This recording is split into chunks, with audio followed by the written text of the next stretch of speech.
भाई साहब 48 घंटे हैं, 48 घंटे में आपको जो करना है कर लो। नहीं तो भाई साहब 48 घंटे बाद यहाँ पे 1.5 लाख मुसलमान है या 2 लाख मुसलमान है, सारे काट दूंगा मैं।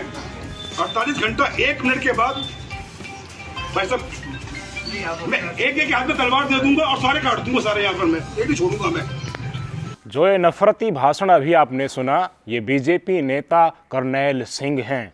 अगले साल दिल्ली में विधानसभा चुनाव होने हैं, इसलिए दंगों की आग में झोंककर ध्रुवीकरण करके अपने वोट बैंक को साधने की कोशिश संघियों के द्वारा एडी से चोटी तक का जोर लगाकर की जा रही है। स्टेटमेंट सुना आपने? ये व्यक्ति दिल्ली में टेम्पल सेल का बीजेपी का अध्यक्ष है और क्या कह रहा है कि 48 घंटे से 1 मिनट भी ऊपर हो गई तो यहाँ पर 1.5 लाख 2 लाख जितने भी मुसलमान हैं मैं सबको कटवा दूंगा, सबको मरवा दूंगा। 1 मिनट भी ऊपर हो गई तो कहाँ की तस्वीर है? दिल्ली के संगम विहार की तस्वीर है। क्या हुआ था पूरा का पूरा इंसिडेंट बताऊंगा। और लोकल्स में हिंदू और मुसलमान में बड़ा प्रेम है, लेकिन बाहर से संगठन आ रहे हैं, माहौल को गर्म कर रहे हैं। दिल्ली की जनता को गौ माता के नाम पर फिर से दंगों की आग में झोंकने का पूरा प्रयत्न हो रहा है। एक एक कड़ी में आपको दिखाना चाहता हूं। 20 जून की बात है, शाम 6 साढ़े 6 बजे की बात है। J2B एक ब्लॉक है संगम विहार विधानसभा में दिल्ली में। वहाँ पर एक नाली में गाय के बछड़े का सर कटा हुआ मिलता है। कोई भी उसको वहाँ पर हो सकता है कुत्ते उठाकर लेकर आए हो या साजिश की तरह किसी ने वहाँ पर उसको प्लांट कर दिया हो। एक व्यक्ति ने देखा उस इंसिडेंट को। जिस व्यक्ति के घर के सामने वो सर पड़ा हुआ था उसको बुलाया गया और बुलाकर उसको दृश्य दिखाया गया, लोगों को बताया गया, आसपास के लोगों को, और फिर पुलिस में सूचना दी गई।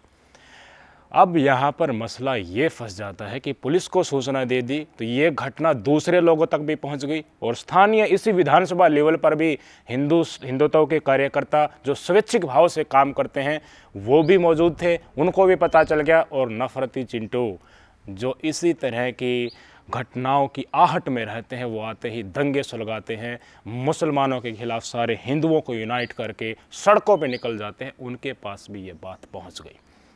सबसे पहले तो किस तरीके से इस इंसिडेंट को इस व्यक्ति ने परोसा है, करनैल सिंह जो बीजेपी टेम्पल अध्यक्ष है दिल्ली का, कि अगर कोई सूअर मस्जिद में फेंक देता तो दंगे हो जाते। हिंदू बड़े सहनशील हैं, हिंदुओं का भी दिल जीतने की कोशिश की जा रही है कि मैं तो तुम्हारे भी आपके ऊपर काम कर रहा हूँ। और 2 थाना अध्यक्षों के बीच में बैठकर कह रहा है 48 घंटे के बाद में 1.5-2 लाख मुसलमान इस विधानसभा और इस एरिया में जितने भी हैं सबको कटवा दूंगा। कमिश्नर को भी फ़ोन कर दिया है। व्यक्ति ये बीजेपी से है तो पुलिस वालों की भी हिम्मत नहीं बन रही है इसको रोकने की। तो क्या किसके इशारे पर हो रहा है? दिल्ली पुलिस किसके अंडर काम करती है? और कमिश्नर तक धमकाया जा रहा है फ़ोन करके। यही बात कही जा रही है एक बीजेपी के टेम्पल अध्यक्ष के द्वारा। तो दिल्ली का शासन प्रशासन और आम लोगों की जान का जोखिम कितना बड़ा है, आज इससे भी आगे जो बातें बताऊंगा उससे आप बिल्कुल पानी की तरह समझ जाएंगे कि हाँ, आगामी विधानसभा चुनाव में संघियों के द्वारा फिर से 2020 की तरह दिल्ली को दंगों की आग में झोंककर अपने राजनीतिक रोटियां सेकने का प्रयत्न किया जा रहा है। सबसे पहले तो वहीं एफआईआर की कॉपी दिखाता हूं जो 20 जून को एफआईआर दायर की गई थी और जिस व्यक्ति के सामने नाली में पड़ा हुआ गाय के बछड़े का कटा हुआ सर मिला था, ये घर उनका पास में एक काली माता मंदिर है उसके नज़दीक है। इसलिए संघी कह रहे हैं कि जानबूझकर ये प्लांट करके मंदिर के सामने फेंका गया है। यही मानो हिंदुओं, लेकिन एक घर के सामने पड़ा हुआ था उसको भूल जाओ। इसलिए अपनी भावनाएं आहत हुई है। ये मुसलमानों ने किया होगा, हम उनको काट देंगे। 48 घंटे का समय दे रहे हैं। पुलिस को भी अंगुली दिखाई जा रहा है और बीजेपी के एक एक नेता बार बार आ रहे हैं, हिंदू संगठन वाले आ रहे हैं। वहाँ के लोग खड़े होकर देख रहे हैं कि कौन कौन आ रहे हैं। और जो बाहर से षड्यंत्र रचने के लिए, दंगे करवाने के लिए और माहौल भड़काने के लिए आ रहे हैं वो कह रहे हैं कि देखिए ये तो ऊपर चढ़ चढ़ कर देख रहे हैं, यहाँ के लोकल्स तो आ ही नहीं रहे। लेकिन वहाँ के लोकल्स इंटरव्यू में कह रहे हैं मीडिया को कि यहाँ हिंदुओं और मुसलमानों को भाईचारा बड़ा अच्छा है। बाहर से जो लोग आ रहे हैं ये हमें फंसा देंगे और सारी उम्र हम तारीखें भुगतते रह जाएंगे। यही वहाँ के लोकल्स कह रहे हैं कि हमारे साथ मंदिर में भी यहाँ के मुसलमान बैठते हैं, बहुत अच्छा भाईचारा है। अतीत में भी इस तरह की एक घटना हुई थी, उस समय पर निकल कर आया था एक गाड़ी के नीचे गाय माता बैठती थी और वो जब उठती थी तो एक नुकीली चीज़ गाड़ी के अंदर थी, वो उनको चुभ जाती थी और उनकी स्किन कट जाती थी। लेकिन आरोप भी उसी समय पर मुसलमानों की तरफ लगाया गया था, माहौल भड़काने की कोशिश की गई थी, लेकिन सत्यता कुछ और निकली। आज ये स्थिति निकल कर आ रही है। तो पुलिस की तरफ से स्टेटमेंट आया है कि देखिए जो शव मिला है, कटा हुआ गर्दन जो मिला है बछड़े का, वो काफ़ी दिन पुराना लग रहा है। हो सकता है कुत्ते वगैरह और कोई जानवर इनको उठा लाए। उस एरिया में काफ़ी डेयरी भी हैं, वहाँ पर कोई बछड़ा मृत हो गया हो, उसको कहीं मिट्टी दे दी गई हो, वहाँ से जानवरों ने खोद लिया हो, या किसी ट्रेन के आगे कुछ इंसिडेंट हो गया हो, किसी वाहन के आगे इंसिडेंट हो गया हो। ये पुलिस कह रही है कि हमें समय दीजिए, हम जांच करेंगे, फिर आपको बताएंगे। लेकिन पुलिस को ही धमका रहे हैं और 48 घंटे का समय दे रहे हैं, उसके बाद सारे मुसलमानों को काटने का ऐलान कर रहे हैं। तो इसके पीछे मंशा क्या समझे। और माता मंदिर, काली माता मंदिर के सामने साजिश के तहत फेंक दिया, यह सब बनाने की माहौल की जा रही है। और वास्तव में ये उसके बगल में एक मंदिर है, उसकी नाली में पड़ा हुआ है। लेकिन महसूस करो, मानो ये जो नफरतबाज कह रहे हैं ना, वही मानो हिंदुओं में FIR की कॉपी आपके स्क्रीन पर पढ़कर बता रहा हूँ। जिस व्यक्ति ने FIR किया उनका नाम कुणाल गौतम है। उन्होंने लिखा कि दिनांक 20 जून 2024 को शाम करीब 6 साढ़े 6 बजे मैं अपने बच्चे के साथ अपने घर पर था। तभी मेरे पड़ोस में रहने वाले प्रिंस वर्मा का फ़ोन मेरे पास आया और मुझे अपने घर से नीचे बुलाया। जो मैं अपने घर से निकल कर बाहर आया, जहाँ मुझे प्रिंस मिला जिसने फ़ोन किया था, मुझे वहाँ मेरे घर के सामने गली में दिखाया कि गाय के बछड़े का कटा सिर पड़ा है। जो मैंने देखा कि मेरे घर के सामने नाली में गाय के बछड़े का कटा सिर पड़ा हुआ है। फिर प्रिंस ने उस गाय के बछड़े के कटे सिर को बाहर निकाला। फिर मैंने आस पड़ोस के लोगों को बुलाया और उसे दिखाया। 112 पर कॉल किया। किसी अनजान व्यक्ति ने गाय के बछड़े का सिर काट कर मेरे घर के सामने नाली में फेंक दिया है, उसके खिलाफ कानूनी कार्रवाई हो। ये जिस व्यक्ति ने, कुणाल गौतम नाम के व्यक्ति ने FIR दर्ज कराई है, उनका स्टेटमेंट है। क्या स्टेटमेंट में ये लिखा गया है FIR दर्ज करते दौरान कि एक षड्यंत्र के तहत ये काली माता मंदिर जो J2B ब्लॉक में है, संगम विहार में, विधानसभा में, वहाँ पर फेंका गया है। लेकिन नफरतबाज कह रहे हैं कि देखिए वहाँ पर CCTV लगे हुए थे मंदिर के सामने, इसलिए जानबूझकर वहाँ फेंकते तो CCTV में आ जाते, इसलिए एक साइड फेंके गए हैं। उनका मकसद यही है कि देखिए ये एक द्वेष की भावना से फेंका गया है। हिंदुओं, अपनी भावनाओं को आहत करो। ये जब FIR दे दी जाती है तो उसके बाद मीडिया वाले, लोकल मीडिया वाले भी आने शुरू हो जाते हैं। इस विधानसभा में जो हिंदुत्व के कार्यकर्ता हैं, जो हर फील्ड में, हर क्षेत्र में होते हैं, वो भी सामने आने शुरू हो जाते हैं, पुलिस को ज्ञापन सौंपते हैं, प्रदर्शन करते हैं। लेकिन बात इतने से ही नहीं बनती, बाहर के लोग आ जाते हैं और वहाँ के स्थानीय लोगों को कहते हैं कि यार तुम में तो हिम्मत ही नहीं है, तुम तो खड़े खड़े देख रहे हो, छत पर खड़े हो, फ़ोन में वीडियो बना रहे हो, प्रदर्शन कर ही नहीं हो रहे हो, एकजुट हो ही नहीं रहे हो। ये कैसी हिंदू एकता है। पहले तो मैं उन स्थानीय लोगों का स्टेटमेंट सुनाना चाहूँगा आपको, जो कह रहे हैं कि देखिए ये लोग बाहर से आ रहे हैं, ये माहौल ख़राब करेंगे और हमें ही भुगतना पड़ेगा। हम पुलिस प्रशासन के ऊपर विश्वास करते हैं, जांच आने के बाद उनके ऊपर एक्शन हो। बस यही तो बात ही। हम मर जाएंगे, हम फंस जाएंगे और राजनीति करने वाले करके चले जाएंगे। ये बात दिल्ली के स्थानीय नेता समझ चुके हैं। वो स्थानीय लोग जो है वहाँ के कह रहे हैं कि बहुत अच्छा गाढ़ा प्यार हिंदू और मुसलमानों में यहाँ पर है, हम इसको ख़त्म नहीं होने देंगे। पहले तो इसी इंसिडेंट में जब संघी भगवाधारी बीजेपी को फ़ायदा पहुँचाने के लिए दंगों की आग में दिल्ली को झोंकने का प्रयत्न कर रहे हैं, उसी समय पर लोकल लोगों का स्टेटमेंट क्या है और इसी फील्ड में जो कार्य कर रहे हैं उनका क्या स्टेटमेंट है, सुन लीजिए। एक दो मुसलमान घर भी हैं, वो भी अपनी शांति से रहते हैं, मिल बांट के रहते हैं। कभी आज तक जाके कोई पूछ ले किसी का, कोई एक वर्ड नहीं बोलता। हमारे साथ आराम से मंदिर में भी बैठते हैं और कहीं पे भी जाते हैं। लेकिन लोग यहाँ का माहौल खराब करना चाहते हैं। आप लोगों को भुगतना होगा, उनको भुगतना होगा। और वैसे भी हमारे मुस्लिम समाज के भी लोग कल हमारे प्रदर्शन में थे, जो हमारे पर्सनल मेरे जानने वाले हैं, वो भी हमारे साथ में थे। ऐसा नहीं है कि कोई हिंदू मुसलमान वाला यहाँ कोई ऐसा मैटर हम चलने भी नहीं देंगे, न चलाएंगे। किसी भी जात, किसी भी धर्म से हो, ये बहुत बड़ा अपराध है। अगर अभी लोग इतना आक्रोश है, गलती से किसी का नाम अभी सामने आ सकता है तो तो उसके साथ क्या हो सकता है। सही बात है। और इतना अच्छा माहौल चल रहा है, माहौल बिगाड़ने की क्या जरूरत है आप लोगों को। मुसलमान है, अगर हिंदू मित्र है, हिंदू है, मुसलमान मित्र है, तो जितनी आप दोनों की भाईचारा बन रही है उसको बना के रखो, माहौल को बिगाड़ो मत। नहीं तो भुगतना किससे पड़ेगा, या तो हम भुगतेंगे या तो वो भुगतेंगे, दोनों में से एक ही बंदा भुगतेगा। एक गलती से छोटी सी किसी पे धारा लग गई ना, पूरी जिंदगी ना थाने में सड़ जाओगे। किसी धर्म से कोई भी बंदा हो, ऐसी गलत चीजें ना करे, ना कोई गलत अफवाह फैला के एक दूसरे में झगड़ा करवाने या कोई करवाने। अब मैं आपको उन षड्यंत्रकारी संघियों की वीडियो दिखाना चाहता हूं, जब यह खबर उनके कानों में डलती है और फटाक से भाग लिए किसी के एजेंडे को धरातल के ऊपर इम्प्लीमेंट करने के लिए। बीजेपी वाले सीधे नहीं आते, पहले ये तथाकथित संघ के द्वारा प्रायोजित और फंडेड संस्थाएं हैं, इनके लोग पूछते हैं ऐसे इंसिडेंट के ऊपर, फिर कहते हैं और यार इससे तो पता नहीं कितनी बड़ी भावनाएं आहत हो गई, जल्दी से निकल आओ हिंदुओं, सारे एकजुट हो जाओ। फिर एक तारीख निर्धारित करते हैं, एक मीटिंग बुलाते हैं, फिर बड़ी रैली का आयोजन करते हैं, फिर सड़कों पर निकलते हैं और उस सड़कों के पर निकलते समय और रैली के आयोजन के समय मुसलमानों के खिलाफ हेट स्पीच दी जाती है और ज़्यादा हिंदू एकजुट होकर आते हैं। उसके बाद टपकते हैं बीजेपी वाले, वो कहते हैं दिल्ली में आम आदमी पार्टी की सरकार है, विपक्षियों की सरकार है, इंडिया गठबंधन की सरकार है। ये तो पहले ही अपने इस वोट बैंक को तुष्टीकरण करने के लिए कहीं अवैध कब्जा करवा रहे हैं, कहीं पैसे बांट रहे हैं, कहीं लव जिहाद को बढ़ावा दे रहे हैं। अगर आपको बचना है इन तमाम चीज़ों से, मुसलमानों से, अगर आपको अब डर लगने लगा है तो हमें वोट दो। यही पूरी की पूरी पटकथा होती है संघियों की, जो संस्थाओं से निकलकर पार्टी तक और फिर बूथ तक जाती है। सुन लीजिए उन लोगों का, जिसमें महिलाएं भी शामिल हैं, जो वहाँ के स्थानीय लोगों को कह रही हैं कि देखिए ये तो निकल ही नहीं रहे, अपनी छतों के ऊपर खड़े हैं, प्रदर्शन ही नहीं कर रहे हैं, एकजुट ही नहीं हो रहे हैं, ऐसे ही भगवादारी पहुँचते हैं वहाँ पर। सुन लीजिए। मैं अपनी टीम के साथ आ रही हूँ, लेकिन यहाँ तो लग रहा है कि कोई साथ देने के लिए नहीं खड़ा। पुलिस को देखो, जिसने भी बुलाया है, हम लोग आए हैं तो काफी सारी पुलिस है, वो तो अपनी तफ्तीश करेगी, लेकिन पब्लिक को भी तो मैडम आगे आना पड़ेगा ना। ये बताइए, पब्लिक तो यहाँ लीडर है, पब्लिक तो लीडर है। आप देखो ना पब्लिक को, हम कितनी दूर से आए हैं यहाँ पे, कैसे कैसे आए हैं। यहाँ लोग हंस रहे हैं, छतों पे खड़े होके वीडियो बना रहे हैं। नहीं पता तो पहले से था, लेकिन आज अच्छे से पता चलेगा, अच्छे से पता लग गया।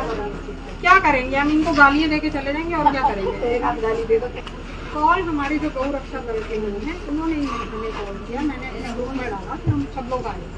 यहाँ हमने लोगों से बात की तो कोई बोलने को मैडम तैयार नहीं है। देखो हिंदू तो कोई नहीं, बाकी जिसने भी किया, बट आप देखो फंड बहुत लोगों को आता है, बट हमारे साथ जो जुड़े हुए हैं वहाँ किसी को फंड नहीं आता, वो निस्वार्थ सेवा करते हैं। बोल दिया हमने, सबको बोला, वो देखो ना ऊपर से, ये देखो कैमरा घुमाओ, बैठे ऊपर से कैमरे चल रहे हैं।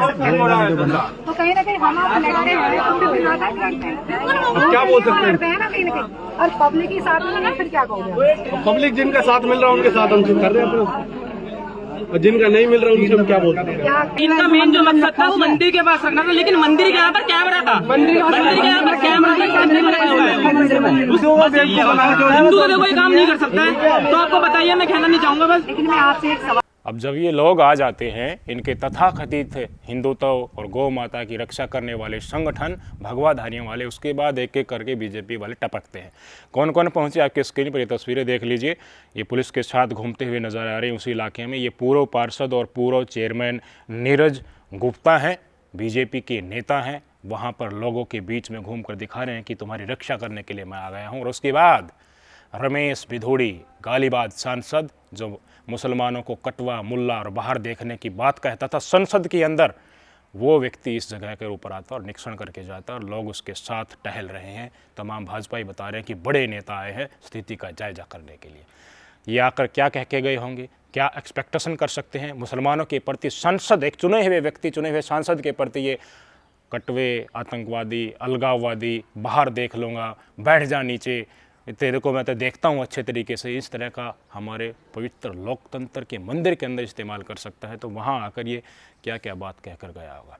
अब टपकते हैं भाई साहब जिस व्यक्ति का स्टेटमेंट मैंने आपको सुनवाया था। माहौल गर्म हो चुका है बहुत, पुलिस भी सतर्क हो चुकी है, मामला सेंसिटिव है, लोगों को एकजुट करने का प्रयास कर चुके हैं, संगठन आकर दरी बिछाए गए हैं। तो सबको पता चल चुका है उस इलाके में जहाँ पर इंसिडेंट हुआ है कि हाँ भावनाएँ आहत हुई हैं। और उसके बाद बीजेपी के नेता टपकते हैं और पुलिस वालों को चैलेंज करते हैं। और लोग इनकी बातों को जो सुन रहे हैं वो वीडियो बना रहे हैं, उसको दूसरे लोगों तक पहुंचा रहे हैं और तालियां बजा रहे हैं। एक बार फिर से सुन लीजिए इस व्यक्ति ने वहां पर आकर पुलिस वालों को किस तरीके से धमकाया और ये भी कहा तुम तो थाने अध्यक्ष हो, मैंने तो कमिश्नर तक फ़ोन करके कह दिया कि 48 घंटे का समय दे रहा हूँ, 1 मिनट ऊपर होगी तो 1.5-2 लाख मुसलमानों को बिछा दूंगा, मरवा दूंगा, लोगों के हाथ में तलवार दे दूंगा। अगर यही घटना किसी हिंदू ने किसी मस्जिद में कर दी होती कि कोई सुअर काट के मैं डाल दिया होता, अब तक दंगे हो जाते।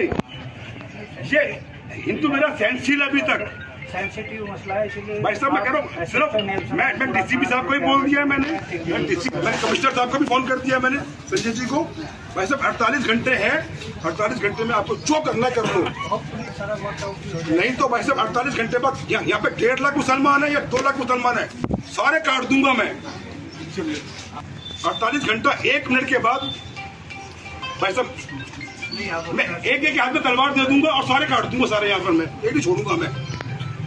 अब मुझे बताइए, आप इस बात से इनकार नहीं कर सकते कि इस तरह की घटनाएं अगर होती हैं तो भावनाएं आहत होती ही होती हैं, लेकिन इस बात की क्या सच्चाई है कि जो कटा हुआ गला मिला है गाय के बछड़े का, वो किसी मुस्लिम समुदाय के व्यक्ति ने ही काट कर काली मंदिर के पास ही फेंका है। इससे पहले इंसिडेंट आई हैं, उसमें पता चला था कि एक नुकीली चीज़ गाड़ी के पास लगी हुई थी, गाय माता उस गाड़ी के नीचे बैठती थी, उठती थी तो उनकी स्किन पर वो लगता था, उसी को लेकर बवाल बना दिया गया था इसी एरिया में अतीत में। और ये षड्यंत्र जो हुआ है तो क्या ज़रूरी है ये मुसलमानों ने किया होगा, किसी व्यक्ति ने अगर किया भी होगा तो? कानपुर से इंसिडेंट आई थी, हिंदू महासभा के कार्यकर्ताओं ने जानबूझकर स्वयं गोकशी करा दी थी, अपने दूसरे जिन व्यक्तियों के साथ रंजिश थी उनको फंसाने के लिए। कुछ भी हो सकता है, ये किसी के भी सगी नहीं है, न तो ये हिंदुओं के सगी हैं और न ही इस देश के सगे हैं। अतीत में संघ का हमारे स्वतंत्रता आंदोलन की लड़ाई में क्या योगदान था आपको अच्छी तरीके से पता है। इनका हिंदुत्व और राष्ट्रवाद कितना प्रखर है, अनेक मोर्चों पर मैं आपको बता चुका।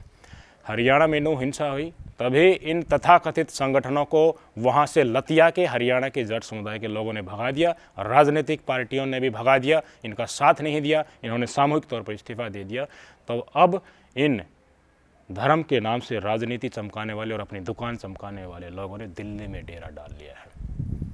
पहले इतने नहीं थे, अब हर जगह बेनकाब हो गए, हर जगह प्रफुल्लित हो गए हैं और कुछ तो मिल ही रहा होगा, तभी तो चक्कर काट रहे हैं। और अलग ही स्वरूप में अगर आपको ये देखने को मिल रहा है, कहीं पर मस्जिद को गिराने के लिए कोशिशें हो रही हैं, अवैध अतिक्रमण करके चीज़ों को ढूंढा जा रहा है, लव जिहाद का कोई कॉन्सेप्ट आता है, ज़बरदस्ती उसको रंजिश के तहत पेश किया जाता है। और ऐसी आज वाली इंसिडेंट आती है तो 48 घंटे का समय देकर मुसलमानों को काटने का ऐलान किया जाता है, तो क्या होगा धरातल का माहौल? मुझे बताइए। नरेंद्र मोदी जी ने राजस्थान के बांसवाड़ा में कहा था कि इंडी गठबंधन की सरकार आ गई, जिसमें आम आदमी पार्टी भी शामिल है, जिसकी दिल्ली में सरकार है, तो वो क्या करेंगे? हमारी माताओं बहनों का सोना छीनकर मुसलमानों में घुसपैठियों में, ज़्यादा बच्चे वालों में बांट देंगे। उसका असर हो रहा है, नहीं हो रहा? ऊपर वाले नफरत परोसेंगे तो एक दिल्ली का कन्वीनर बनाया गया है, वो क्या करेगा टेम्पल सेल का? और बीजेपी ने कपिल मिश्रा को अपना दिल्ली का वाइस प्रेसिडेंट जो बनाया हुआ है, उससे क्या एक्सपेक्ट करोगे? दिल्ली की जनता, बीजेपी ने आपके लिए विस्फोट का पोटला बांध कर रखा और उसके ऊपर आपको बैठाया गया है। दिल्ली दंगों में कपिल मिश्रा की क्या भूमिका थी आप सबको पता होगा ना। और जो गोली मारो ठाकुर और प्रवेश वर्मा ने क्या क्या बयान दिए थे, ट्रंप के जाने तक तो हम जा रहे हैं, उसके बाद आपकी भी नहीं सुनेंगे। ये पुलिस वाले को, एक पुलिस के बड़ी अधिकारी को कपिल मिश्रा ने ही चैलेंज किया था ना। और आज कपिल मिश्रा की जो करनैल सिंह है, वो 2 एसएचओ को अपने पास बैठाकर उनको खुसरियाम धमकी दे रहा है और कमिश्नर को भी फ़ोन कर दिया है, और पुलिस मुंह उठाकर इनको चुप भी नहीं कर सकती। इसका मतलब क्या है कि सत्ता संरक्षित नफरत है और दिल्ली की जनता की अगले आने वाले विधानसभा चुनाव में उनकी शांति की खैर नहीं है। जो स्टेटमेंट वहाँ के स्थानीय लोगों को आया है कि हम मिलजुल कर रहते हैं, मंदिर में भी हमारे साथ मुसलमान बैठते हैं, हमारे बीच कोई द्वेष नहीं है, ये एक बड़ी जीत है। इस वीडियो को ज़्यादा से ज़्यादा लोगों तक पहुंचाओ और आगामी विधानसभा चुनाव के पहले बीजेपी धर्म के नाम पर लोगों को मरवा सकती है। 2020 जैसा प्रकरण फिर से रिपीट हो सकता है। धरातल के मुद्दों पर आम आदमी पार्टी भारी है। बीजेपी दिल्ली नहीं जीत सकती अपनी नैतिकता के बल के ऊपर, तो हिंदू मुसलमान करके तो हिंदू भी मरेंगे और मुसलमान भी मरेंगे। और जो हिंदू मरे थे 2020 के दिल्ली दंगों में, वो भी आज कह रहे हैं कि दंगे नहीं होने चाहिए, न तो हिंदू मरने चाहिए न मुसलमान मरने चाहिए। लेकिन कपिल मिश्रा जैसे लोग, प्रवेश वर्मा, अनुराग ठाकुर जैसे लोगों ने उस समय पर माहौल तो गर्म कर दिया हेट स्पीच दे करके। उन हिंदुओं के घर गए ये जो मारे गए थे? नहीं गए। नो हिंसा में मुसलमानों के घर पर बुलडोजर तो चलवा दिया माहौल बना करके, लेकिन बुलडोजर हिंदुओं के घर पर भी चला। उन हिंदुओं का छप्पर देने के लिए गए ये हिंदू संगठन वाले? नहीं गए। ये आपके सगे नहीं है। ये नागपुरी हिंदू है, इनको आपका वोट चाहिए और सरकार में राज चाहिए। नफरत हमेशा चाहिए, वो मिटनी नहीं चाहिए। इसलिए पहले संगठन आते हैं, फिर और इनके लोग आते हैं, फिर बीजेपी के छोटे नेता आते हैं, फिर बड़े नेता आते हैं और फिर हेट स्पीच देकर लोगों को सड़क के ऊपर ले जाकर मुसलमानों के खिलाफ भड़काकर दंगे करवाए जाते हैं, जिसमें हिंदू डरते हैं और हिंदू डरेगा तो बीजेपी को वोट देगा। विपक्षी शासित राज्य में यही इनका षड्यंत्र होता है। सब कुछ आपके सामने बेनकाब करके रख दिया। अब भी नहीं समझे तो कोई आपको समझा नहीं सकता। समझ जाओ, धर्म की राजनीति इसलिए खतरनाक होती है। नमस्कार।